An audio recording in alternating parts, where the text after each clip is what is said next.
And still the undefeated WBC and lineal heavyweight champion of the world, the Gypsy King, Tyson Fury. Still the unified heavyweight champion of the world from Ukraine, Oleksandr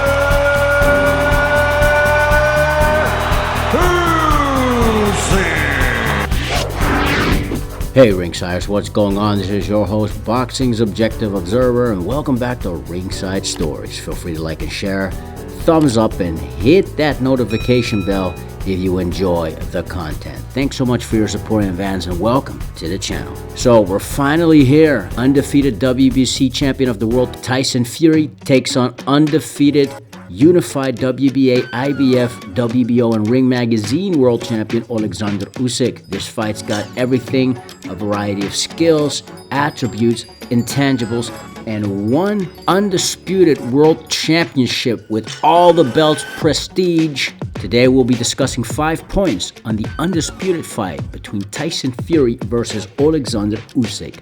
Let's get into it. Number 1, 50-50 fight. There's a reason why both men are undefeated.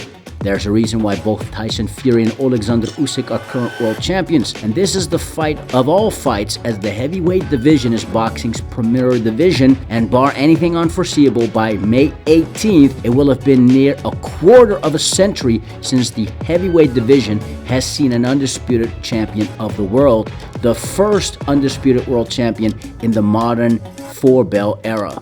The boxing world seems to be split. Back to boxing, back to Usyk, back to the world titles.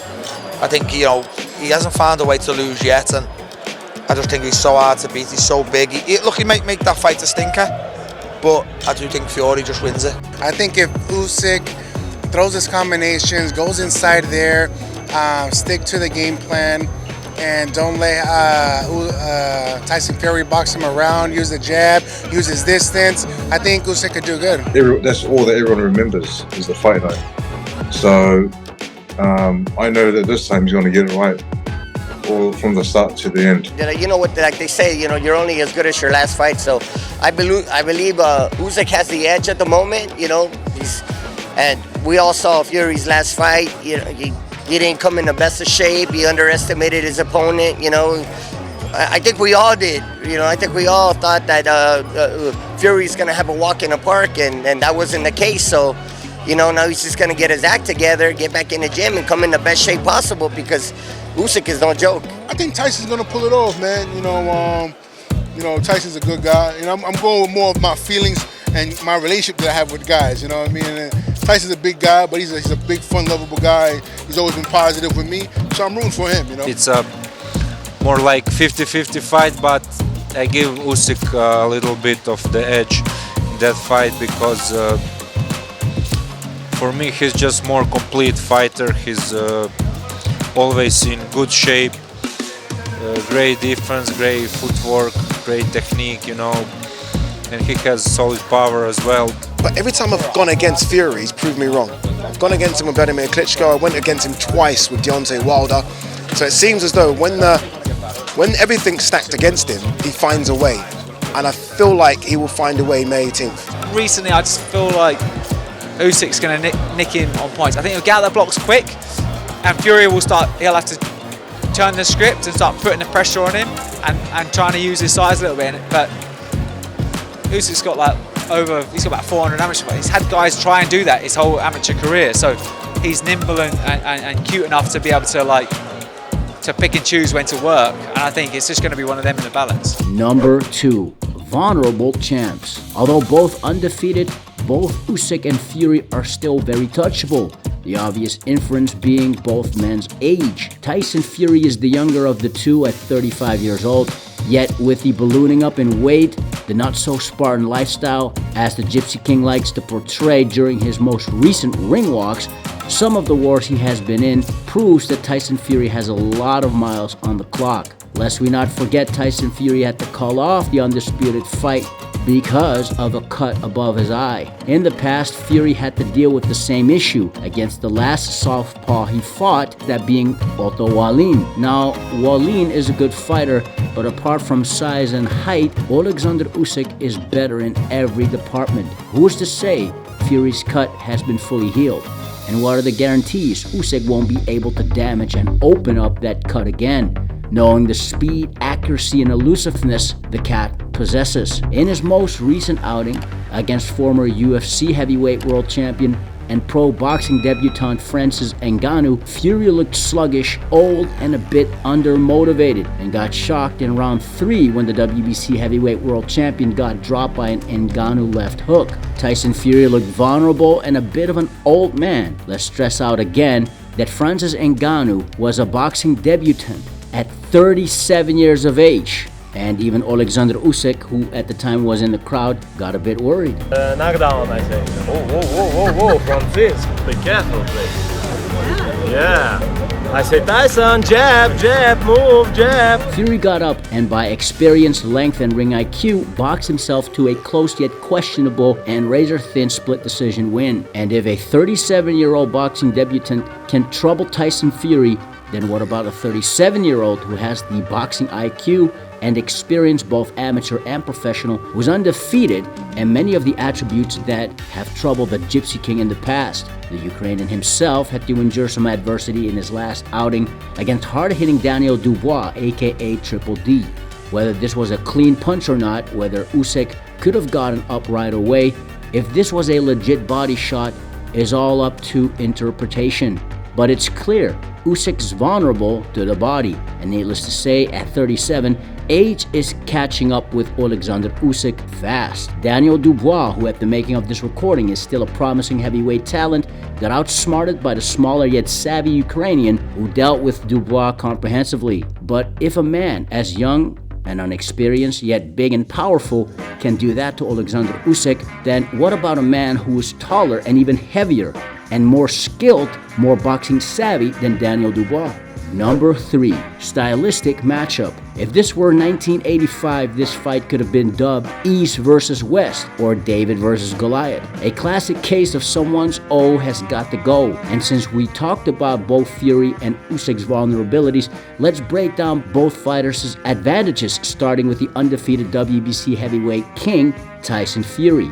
Size. Literally, the elephant in the room, no pun intended, is that Tyson Fury will be having a huge size advantage over Oleksandr Usyk. Yes, Usyk fought Anthony Joshua, but AJ didn't, or for whatever reason couldn't really push the issue up close. Rest assured that Tyson Fury will fight up close and make it uncomfortable for Usyk and lean all over the cat to sap the energy out of the current unified heavyweight world champion if absolutely necessary. Switch up. Tyson Fury is able to fight in a variety of styles, being able to keep it long and rely on his ring IQ, foot movement, although not as good as in the past, and awkwardness. Tyson Fury fights on his toes, he sticks and moves, he does a lot of head movement. It makes it very difficult for you to figure out what he's doing. He's like a very technical, like really sophisticated boxer. If you look at the movement that he does, for someone as big as him, it's really kind of crazy. When Tyson Fury went with a Kronk trainer for this, he was dead serious. He was going for seek and destroy.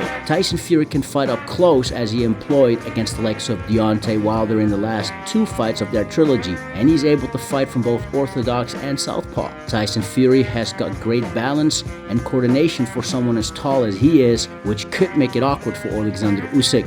Against Steve Cunningham, Fury was losing and getting outboxed by the smaller, faster Cunningham. Fury, without his then trainer Peter Fury in his corner, made the adjustments himself, switched up his style from long range to short range, and found a way to win. And that leads to Tyson Fury's will to win, which speaks to Tyson Fury's psychology, his mental toughness, and his ability to not get flustered when dealing with adversity. And when the world seems to write off Tyson Fury on a performance, that's when the Gypsy King usually does a 180, putting in the best performance in the next. The world wasn't impressed with Fury's comeback fights in 2018, but went on to school then undefeated WBC world champion Deontay Wilder on his home turf, and the world believed Tyson Fury was robbed of his WBC title right then and there. 1 year later, Fury looked terrible against Otto Wallin, but then came back the fight after with arguably his career best performance in the Deontay Wilder rematch. Not only does Tyson Fury get up, he finds a way to win, as he did against Steve Cunningham in 2013. And that's where we can chime in with Oleksandr Usyk's advantages. Elite level skills. Speaking of the aforementioned Steve Cunningham, who in his prime campaigned at cruiserweight, being a two-time champion of the world gave Tyson Fury many issues. Steve S.S. Cunningham was not known as a puncher, certainly not at heavyweight, yet managed to knock down Tyson Fury hard early in the fight. He's knocked down! He's knocked down! Cunningham has floored Fury!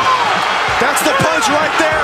Steve Cunningham was looking to land that overhand right. Tyson Fury got too aggressive and got caught with a big shot. Cunningham was 36 at the time he fought the Gypsy King and still was able to cause a younger, fresher Tyson Fury so many issues with speed, movement, and boxing IQ. Like I say, I'm not going to make any excuses. The toughest man I ever faced was Steve Cunningham. Ever since the Steve Cunningham fight, which Tyson Fury admitted was his toughest fight at the time, Fury has yet to fight someone of Cunningham's stature and attributes.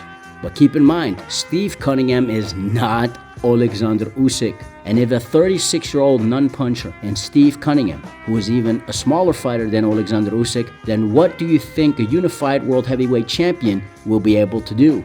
If we consider boxing ability, accomplishments, and seeing how Usyk has gradually and naturally grown into a small yet legit, effective heavyweight in the current era of super heavyweights, Oleksandr Usyk has proven to be a pound-for-pound elite amongst pound-for-pound level fighters, and certainly is able to cause Tyson Fury issues. Usyk's technical skill is at such a high level that it's hard for him to catch him. The best I ever fought.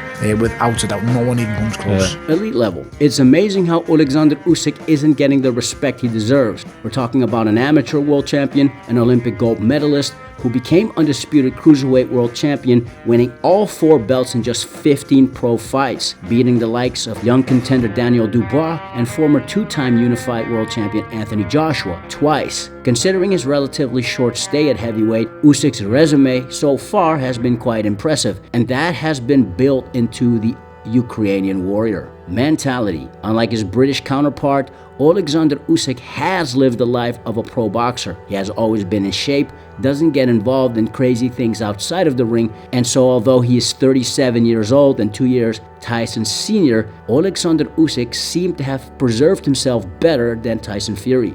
And on top of that, Oleksandr Usyk has approached his career like a soldier who is on a mission. When Usyk entered the land of the super heavyweights, the division was ruled by a 3-headed monster: Deontay Wilder, Anthony Joshua, and Tyson Fury. All 3 had a clear height and reach advantage, and in the case of AJ and Fury, a weight advantage as well as a clear edge in punching power. And so Oleksandr Usyk, who can punch but is not typically known as a puncher, has to tap into strategy, skill, ring IQ, and experience, and has been successful so far. Down to earth, level-headed, and with his eyes fixed on the Lord Jesus Christ, Oleksandr Usyk is looking to complete his mission, which he started years ago. Usyk won all of his titles, amateur and pro, on the road, thus accumulated the experience, having been involved in high-stake fights on multiple occasions and more consistently than Tyson Fury. The consistency and discipline are a clear advantage and may play a role when the going gets tough in this fight with Tyson Fury.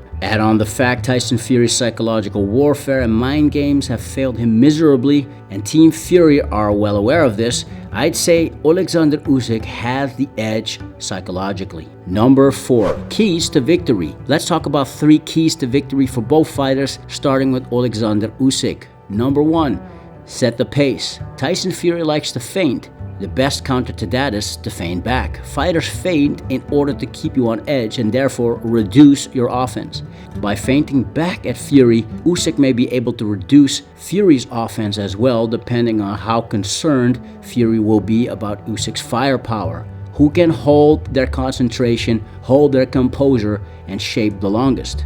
Normally, The slower, less agile, less coordinated fighter is the one to lose their shape first and therefore get hit first. In this case, that would be Tyson Fury. However, when you have got a lot of slow rounds in the middle of a fight where neither man is landing much, the scoring may get subjective. And if the organizers of this event would prefer Fury to win against Usyk, then the judges might feel pressured to give the close rounds to Tyson Fury. So perhaps Usyk has to force the issue and start leading off fairly early in the fight, especially if Fury wants to have a fainting match. Number 2, the body. Given what happened to Usyk last fight against Triple D Daniel Dubois, Usyk has to watch out for body shots, especially when the Ukrainian marches on the front foot in his attempt to close the distance. Looking back at previous fight with Tyson Fury's opponent coming at him, Fury likes to shoot in with uppercuts to the body and head. So Usyk will have to watch out for those shots, but at the same time, he cannot be so wary of them that he becomes hesitant. Usyk likes to outwork his opponents with volume and has shown to throw more punches than many heavyweights, including Tyson Fury, per round. Now, we saw in the Daniel Dubois fight, after Usyk got off the floor, that didn't make him hesitant. It actually made him even more aggressive. And yet, still, he was able to avoid getting hit in the body from there on in. So he does have that mindset necessary to make defensive adjustments while maintaining a high punch output. And when talking about the body, don't neglect the body. When you're fighting a guy who wants to slow you down to his pace by hitting you with body shots, you can preempt that with body shots of your own. And early on, when Tyson Fury is at his sharpest, if the head ain't there, hit the chest, hit his stomach, hit his shoulders. It all takes toll later on. Usyk's body shots are usually a straight left from the outside or a right jab. Usyk is faster and more accurate with those types of shot than Tyson Fury is, so if he takes some chances early on, give him a couple of feints to get a reaction, then he may stick a left hand or a jab. Number 3, avoid a big man fight. Being the much bigger man, clinches obviously favor Tyson Fury. He could lean on Usyk, maul him, and tire him out. Usyk avoids that by staying alert, being light on his feet, even up close, always being ready to step back or roll under Fury's outstretched arms and step to the side. In general, it's more difficult to clinch southpaws from an orthodox stance because the lead hands and the lead feet, so getting grip of them tends to be more awkward. And also, time Fury's lunges. Tyson Fury has this habit of lunging in to clinch his opponents from quite far out, yet no one has ever punished him for it, but there's an opportunity that Usyk can take advantage of. Usyk is very good at sidestepping, on-rushing opponents, then walking them onto shots. The reason why Fury clinches is not just to break up the offense and the momentum of his opponent, and it's not just to try and wear the opponent down, but very often Fury does it because he needs a rest. If Usyk can catch him lunging in forward, even if it doesn't hurt or cut him, he'll at least discourage him from doing it too often and therefore preventing him from resting. Tyson Fury's keys to victory. Number 1, use your jab. Now, Fury tends to jab a lot anyway. Obviously, Tyson Fury has the reach and height advantage. Will Usyk be able to time Fury's jab, duck underneath, and cause problems? If not, then Tyson Fury should focus on making this a jabbing contest. Number 2, be aggressive. Usyk throws a lot more punches than Tyson Fury, as I just mentioned, and he's accurate. So if he's out-throwing Fury, he'll probably outland him and therefore winning rounds. Also, the more punches Usyk throws, the greater the chances are that he'll get Tyson Fury hurt or reopen his cut. Fury is never going to be able to match Usyk's typical punch output. So what he needs to do instead is bring Usyk right down by being aggressive, by pushing Usyk back, working his body on the inside, keeping him under pressure, dictate the pace, and make Usyk anxious. Usyk's best work is on the front foot. That's where he shines, that's where he hurts his opponents. So if Fury pushes him back, he'll be able to take most of Usyk's power away. Since Usyk is the faster, more mobile fighter, he will use his legs a lot. So Fury needs to hit Usyk's body to take those legs away and make him more stationary and therefore easier to hit. Now this applies whether Fury is boxing on the inside or on the outside. He doesn't need to wait until he's got Usyk pinned in a corner before he targets the body. He can do that at long range with his jab or a straight right hand. And if Usyk comes at him, he can also try and time him with an uppercut to the body. Number 3, switch hit. This is another thing that Tyson Fury can use to try and lower Usyk's punch output. Switch hitting can confuse an opponent and temporarily discourage them from throwing punches while they adjust to new angles. It also opens up new offensive opportunities for the guy doing the switch hitting. If Fury struggles to land his left jab because it's clashing with Usyk's right jab, switching to southpaw himself negates that issue. Same goes for a variety of other punches. Now, with that being said, Fury doesn't want to switch too often because it then becomes predictable, and someone as smart as Usyk can catch Fury transitioning between those two stances. So Fury should do the switch hitting mindfully. Number 5, prediction. This is a close 50-50 fight. The betting odds favor Tyson Fury slightly. However, given all the vulnerabilities, advantages, and where both Tyson Fury and Oleksandr Usyk seem to be in their respective careers at the moment, and if I were a betting man, I'd take Oleksandr Usyk to win on points. Just because he has preserved himself better than Fury, because of Fury's recent injuries, because he has all the skills and attributes that have historically troubled Tyson Fury, and because of Usyk's mentality that got him where he is right now. That said, this is heavyweight boxing. Anything can happen. Tyson Fury is a fantastic fighter, especially when he's switched on. And so far in his career, Tyson Fury has a proven track record of delivering when it matters the most. Whatever happens, let us just hope for a clear-cut winner. May the best man win, and I wish you, ringsiders, a great fight. Let us know in the comment section below who you got, Tyson Fury or Oleksandr Usyk. If you're new to the channel, we make content regarding boxing through mini documentaries, previews, backstories, and much more. So if you enjoy that type of content, feel free to subscribe, thumbs up, and hit the notification bell for the next fire episode. Now, if you've done that already, you're amazing. We already know that you are the true undisputed world champion.